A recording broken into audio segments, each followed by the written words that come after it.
તો માની લેવાય કે બધાય વેશ્યા રાખે વૈષ્ણવ? એ વેશ્યાનો ઉદ્ધાર એના દ્વારા હતો. તો આમાં પ્રભુની કઈ લીલા હોય શું ખબર પડે? એટલે ક્યારે આપણે દોષ જોવાના નહીં, આણે આમ કર્યું ને આમ કર્યું ને. ગુરુ એ ગુરુ જ.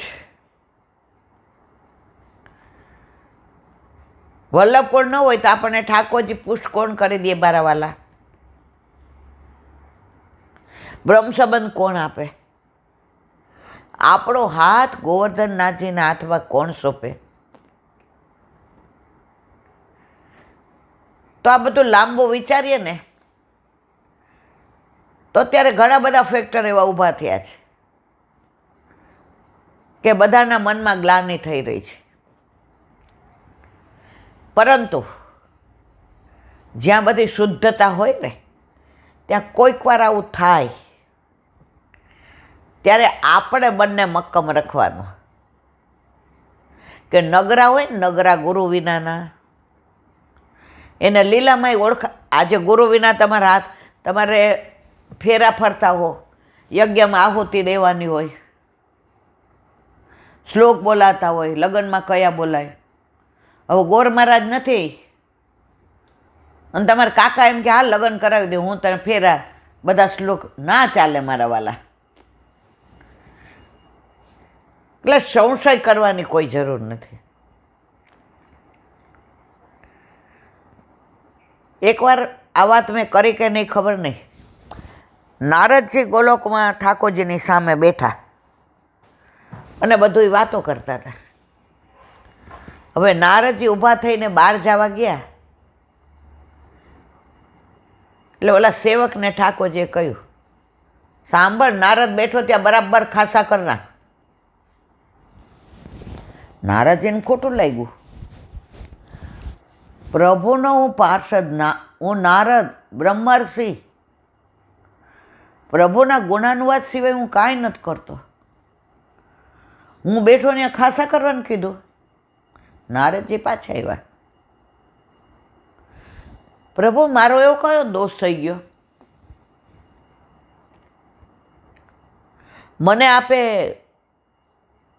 કાંઈ કહ્યું નહીં, ખાસા કરવાનું કીધું. હું એટલો બધો અપવિત્ર છું?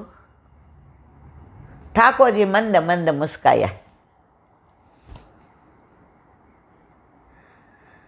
એ કે નારદ એવું કાંઈ નથી. એ કે ના, મને કયો. નારદ, ગોલોકમાં નગરા લોકોને અમે ઓળખતા નથી. નગરા એટલે ગુરુ વિનાના. કાઠિયાવાડમાં ન ગુરુ નહીં, કાઠિયાવાડમાં અપભ્રંશ થઈ ગયો. નગરા બંગલે બા ભંડારી હતા, ભંડારની સેવા કરે. હવે આપણે થોડાક બુદ્ધિ વગરના, એટલે અમે કોમર્સમાં, એટલે એ 50 વર્ષ પહેલાં કુંડલિયા કોલેજ નવી થઈ હતી, એટલે 5 જ છોકરીઓ કોમર્સમાં, બાકી બધા છોકરો. એટલે અમારે 5નું ગ્રુપ હતું. તો 11 બા અંદર હતા. બધા કે જસાની હાલ આપણે આંટો મારવા જુબેલી જઈએ. મેં જો ના, આજે 11 છે, મારે તો સાંજે સીનમાં દર્શન કરવા જવા પડે. મારી બા મને પૂછે કયા વસ્ત્ર હતા, કયા આભૂષણ હતા, કીર્તન કયું ગવાતું હતું, કોણ ગાતું હતું કીર્તન, એણે શું પહેર્યું હતું. મારી બા બહુ ભણી નહોતી પણ એટલી હોશિયાર હતી. એમાં મને ખાસ કે આ અમારી વર્ણાગી છે. એટલે એ ચારેય અમારી ભેગી આવી. ઉંમર હવે અરે મેં તો ભગવાનના દર્શન તો બધાને કરાય હાલ. હવે મારી બા ઓલી અપરસમાં હોય ને એટલે ત્યાંથી દર્શન કરતી હતી અને અમે અહીંથી કર્યા. અમે સન્મુખ કર્યા, બાઈ આમથી કર્યા, અંદર હતી. એટલે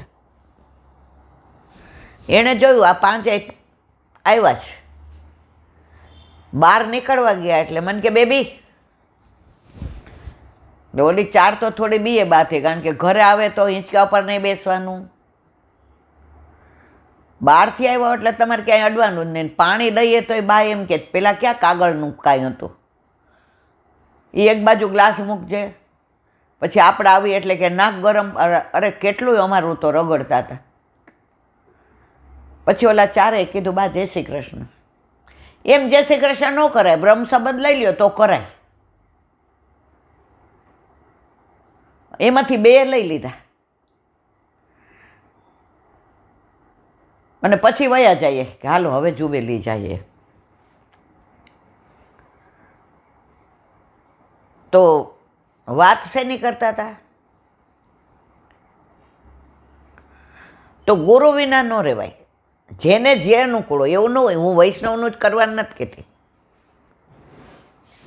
જે પંથનું જેને સ્વીકારવું હોય, પણ ગુરુ વિના રહેવાય નહીં.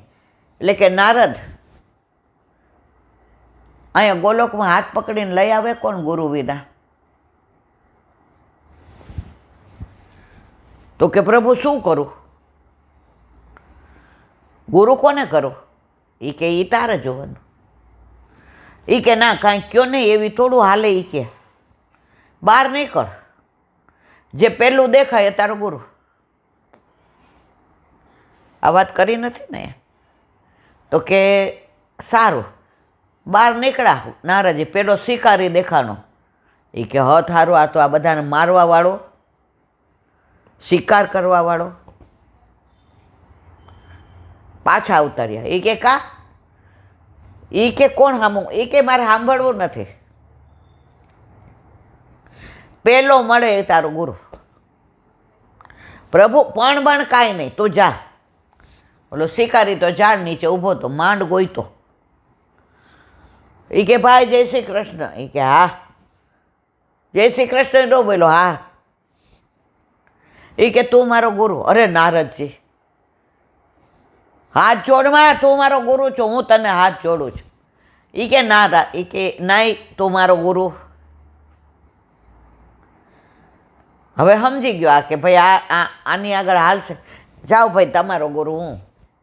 એટલે નારદજીએ તો હાથ જોડ્યા, શીશ નમાયું. આવીને કે આ શિકારી મારો ગુરુ. શિકારી બિચારો ઝાડ નીચે બેસી ગયો. એ કે ક્યાં હું અને ક્યાં નારદજી. હવે પ્રભુએ કહ્યું કે ગુરુ કર્યા? હા. હવે તું 84 લક્ષ યોનિમાં ફરીને આવ.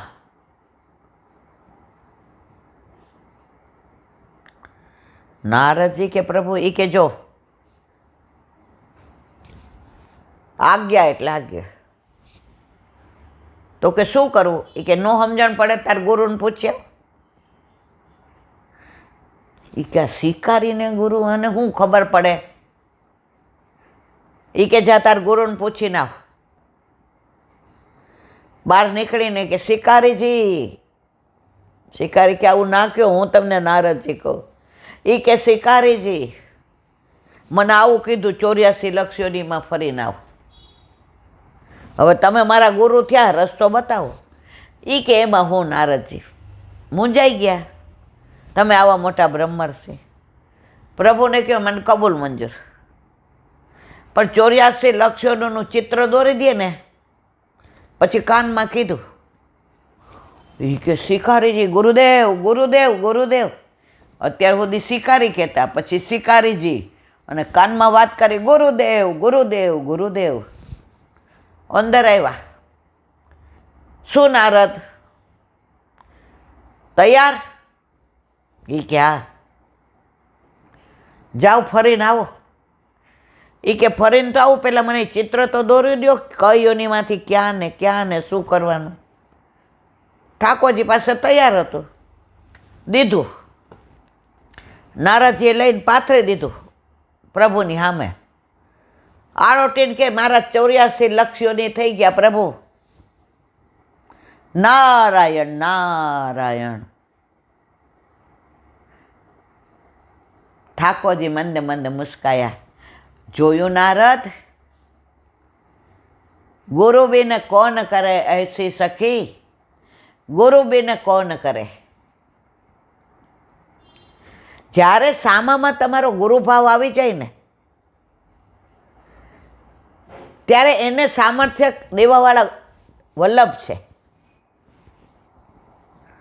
તો સ્વીકારી નારદજીના ગુરુ બન્યાની પાર આવી ગયો. તો મારા વાલા, આપણા તો સાક્ષાત વલ્લભ કોણ? સર્વોત્તમ સૂત્રમાં ગુસાઈજીએ કહ્યું છે, સ્વવંશે સ્થાપિતા સે સ્વભાત્મય સ્મયાપહ. આજ્ઞા કરી શ્રીજી બાવાએ કે હું નંદન તમે તાત.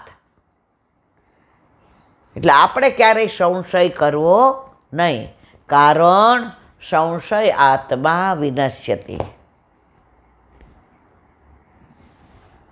આજે એક સરસ સાંભળ્યું, ઠાકોરજી ચોરી કરે એટલે ગોપીઓ કમ્પ્લેન લઈને આવે. હવે રોજમાં સાંજે અરોગ આવે, ચરણ ચાપે, પોઢાડે પોતાની બાજુમાં, માનો છેડો પલ્લો લઈને આમ પોઢી જાય. રોજ સમજાવે, લાલા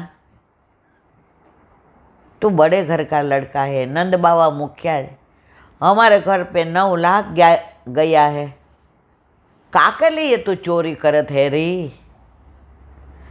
ઠાકોરજીને ઊંઘ આવતી હોય એટલે એક વાક્ય એમ પતાવે, મૈયા અબ મેં ના ચોરી કરું, અને પોટી જાય. માં કે હાસ, કાલથી મારો લાલો ચોરી નહીં કરે. હવે જળ ભરવા જાય, બેડા ચડાવે, જળ ભરવા જાઉં ત્યાં મારી પાછળ પાછળ આવે, વગર બોલાવ્યો બેની મારા બેડલા ચડાવે. હવે ઠાકોરજી બેડલા ચડાવે તો એક સયાની ગોપી હતી, હોશિયારી કરતી હતી.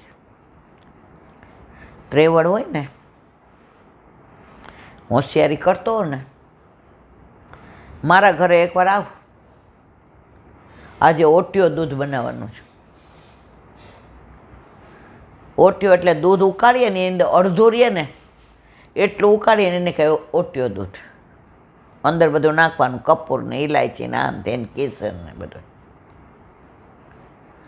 ઠાકોરજી કે આ માં મને આ કહે અને આ ગોપી મને પોરસ ચડાવે છે કે આવી જા, અને મને કોઈ આમ ચેલેન્જ આપે ને એટલે મારથી રહેવાય નહીં. ઠાકોરજી કે દેખ રહી ગોપી, मैं काहू देखो, देख तू, मैंने तो तुमको बता दियो कि बता के चोरी करा करके बता मेरे घर पे, तो नंद को लाल मानू.